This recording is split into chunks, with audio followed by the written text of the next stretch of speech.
নমস্কার বন্ধুরা, শুভ বিকেল। আশা করছি সবাই ভালো আছেন। আজকে নিরামিষের দিন, তাই আমি একটা সবজির সাথে ডাল দিয়ে, যেমন পটল আলু যেরকম ডুমো করে কেটে এবং মুগ ডাল দিয়ে করছি। শাক পাতা রোজ ভালো লাগে না, তাই এরকম সবজিও খাওয়া হবে এবং ডালও খাওয়া হবে।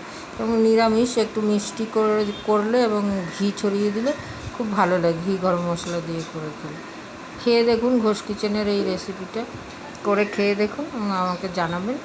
তাহলে চলুন কীভাবে করছি দেখাচ্ছি। প্রথমে আমি 150 গ্রাম মুগ ডালকে শুকনো খোলায় ভেজে একটা সিটি মারেছি প্রেশার কুকারে, যেন ডালটা শক্তই থাকে, একটু গলে না যায়, একদম ভালো লাগে না। তারপরে তেলে আমি পটল আলু টমেটো দিয়ে এরকম সে ভাজতে দিয়েছি। লাল লাল যখন ভাজা হলো, ওর মধ্যে সাদা জিরে আর শুকনো লঙ্কা ফোড়ন দিলাম। হ্যাঁ, আমি ডালের মধ্যে যখন সেদ্ধ করেছিলাম তখন কাঁচা লঙ্কাও কিছুটা দিয়ে দিয়েছি।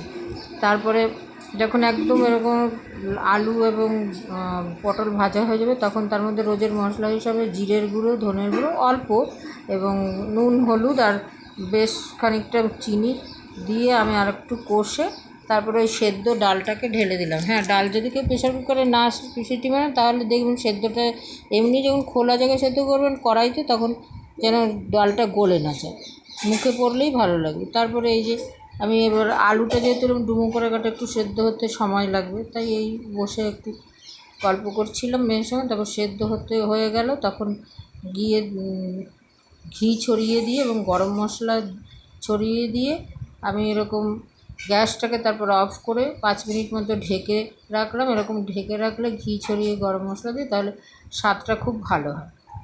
তারপরে আমি গরম গরম আমরা ভাতে পরিবেশন করেছি, রুটি দিয়েও খেতে খুবই ভালো লাগে। এরকম আমি আলু ভাজা বেগুন ভাজা দিয়ে পরিবেশন করেছি। যদি আমিষ খান তখন একটু ডিমের অমলেট করলেও ভালো লাগে এর সাথে।